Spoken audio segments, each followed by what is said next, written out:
Welcome to the Drum Set Therapy Podcast.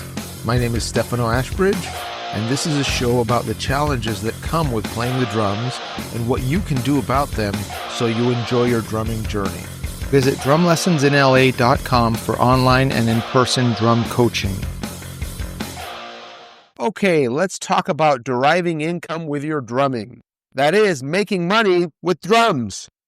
There are a variety of ways that you can make money with your drumming. Off the top of my head, you can obviously make money playing live with your band. You can make money playing live with someone else's band. You can do recording sessions.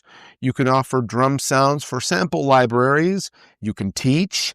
You can be a drum tech. Heck, you can even make drums. You can buy and sell them. Those are just a few options off the top of my head. And I think it's good to know your options and research them, because even if you know exactly what you want to do with your drumming, once you reach your goals, you might find that it's not exactly what you thought it would be. And therefore, if you have options, you can pivot and still stay in the drumming game. So what I would do is research your options. I would read everything I can about how other people have made a living this way.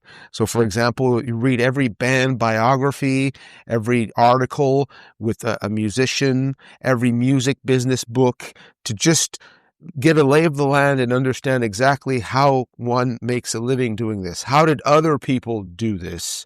You know, they say success leaves clues, and that way you can educate yourself as to how other people did it, and you can formulate a plan for how you're going to do it. A great resource for me is Modern Drummer Magazine. I still read it from cover to cover. I remember reading about drummers who started their own band and their road to success. I also would read about drummers who are mainly known as sidemen for hire, who would play on major recordings and do major tours.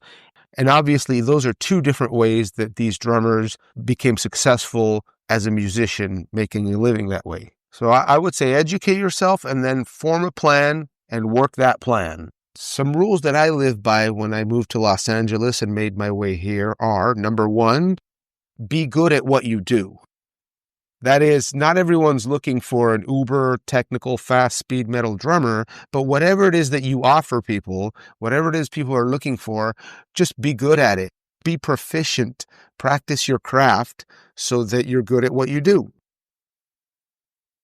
Number two, put yourself out there. I would recommend going out there and seeing other people play live. Go on as many auditions as you can and just put yourself out there so people start to know that you're here in the scene.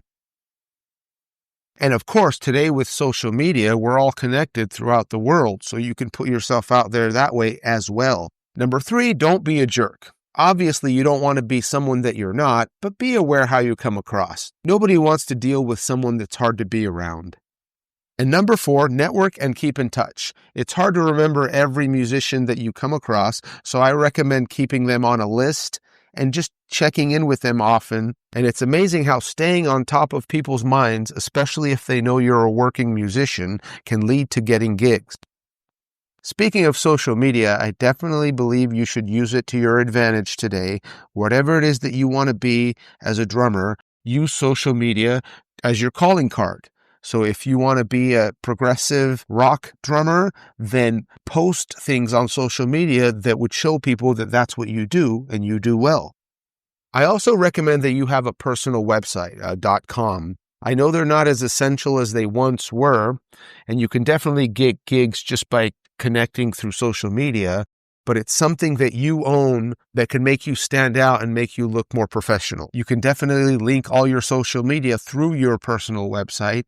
And if you're a versatile player, that is, you play jazz and blues and heavy metal, you can consider having a different page on your website for each style, and also a different social media page for each style. So for example, if someone's looking for a jazz player, then you have a jazz page that can showcase what you can do in that style. One last thing I want to say is if you want to make a living with your drumming, making a living entails making money. And I know that's obvious, but in the art world, it can sometimes feel strange to look at it as a business transaction, but that's exactly what you have to do if you do this for a living. Of course, not everyone is going to want the service or product that you provide, but that's what doing business is all about, is finding people who want what you have to offer. you offer a product or service in exchange for money. And not everybody's going to value what you have to offer. Of course, not everyone wants to pay a musician for their services, but the point in doing business is you want to find the people that want what you have to offer. Anyway, that's my thoughts on making a living with your drumming. Thanks for listening. Visit drumlessonsinla.com for online and in-person drum coaching. Till next time.